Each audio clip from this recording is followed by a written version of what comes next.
So this texture is called stacked. It's all these shapes stacked inside of one another.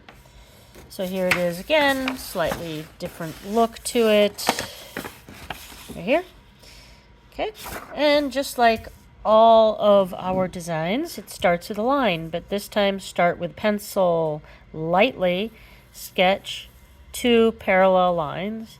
They don't have to be straight. You can curve them, but don't make it super curvy. It won't work. So you can have slight curve depending on, how you need to fit it in with the rest of your design. I mean, if you want to, by the way, this is a different design, but you can curve around shapes to fit it in, but don't do too tight of a curve. Now switch to marker, or just realize if you continue on with pencil, you'll have to go over the next lines in marker, because these two will get erased at the point right before you're about to do your shading. Okay, so the first step is you're going to put dots that are about a finger width apart. All right. So this would be too far, and this would be too close. So that's a little far. So about a finger width apart. Okay. About. You got to look at the big picture. Okay, and then the next step is to make these points be the bottom of a V, as in victory. So, and make sure that the ends of the V hit the pencil line.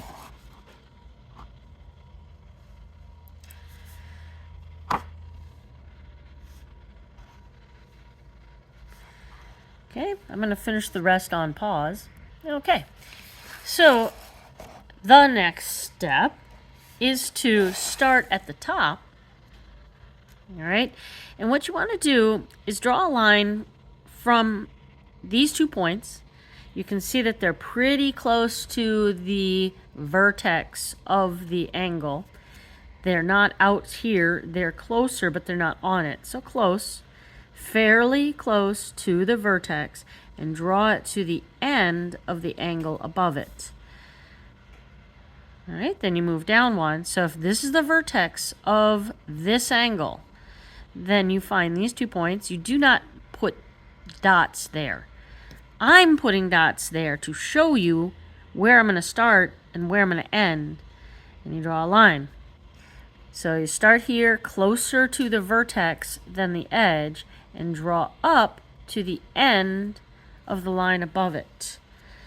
So here and here, I'm going to draw a line going to the end of the line above it. So I'm going to be going to here, to the end of the line, and I'm starting here close to the vertex of the angle below it, then to the out. All right, one more on camera. So you find these 2 points, and then you draw up to the end of the lines above it. So here's what not to do. No.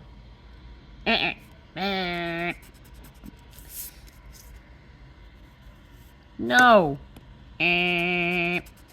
Don't extend it.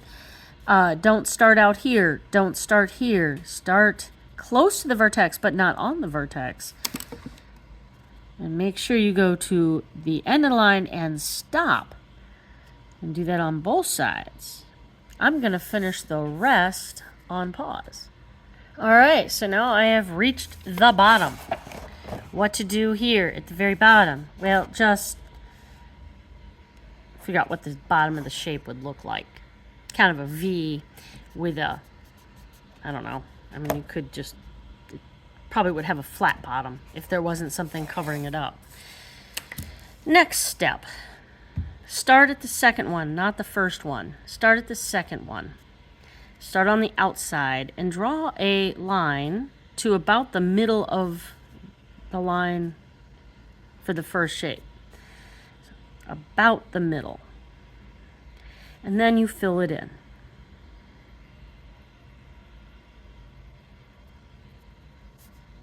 Both sides.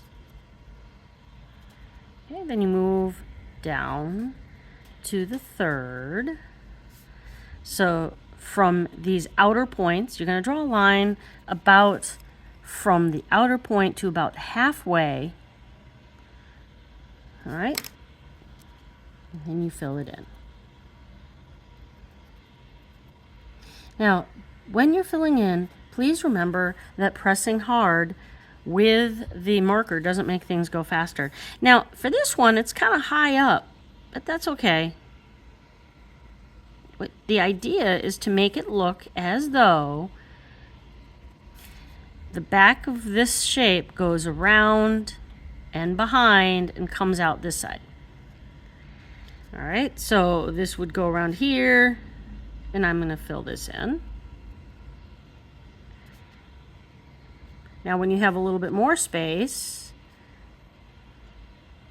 so you think about these two joining together behind the shape above it, and then you fill it in. All right, so I am going to finish the rest on pause. I'll better do the other side first. So I recommend that you fill them in as you go, so you don't have to go back for this.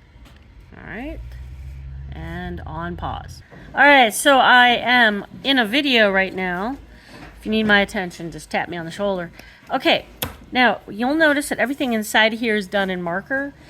So you need to make sure that yours is done in marker so that before you do your shading, you can grab an eraser and erase the first two lines, which had to be done in pencil. And they were just there to kind of guide us so that we had our shape retain the look consistently. And now you're ready to shade. All right, so it gets shaded here where it goes, the one that is stacked above it goes inside the other, and then you pick a side. I'm going to pick the right. All right, so this one, which I accidentally did the first two lines, is shaded on the left. Sorry. This right here is shaded on the left. So this one I'm going to shade on the right. So you do this heavy in here where it goes inside, and then about medium on the side where the light's not hitting it as much. Okay, so where it goes in, it's going to be dark, and then it goes medium out here. Where it goes in is going to be dark, where it's inserted, where they stack inside of one another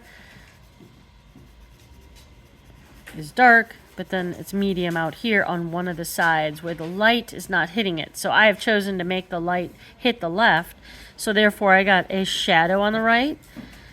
And then I'm also saying, well, it's being stacked inside here and the light's not able to shine down in there. So where the sun don't shine, I got a shadow. So again, here's what it looks like when you are done shading. Okay, this one's done on the left. Please ignore this sloppy bit. This is somebody's basic assignment that they never really finished that I added this to. So again, if you're curious what this one is, it's triangles. It's in the Google Classroom. This is the cubes texture. It's in the Google Classroom. This is not done, but they would all look like this. Good luck.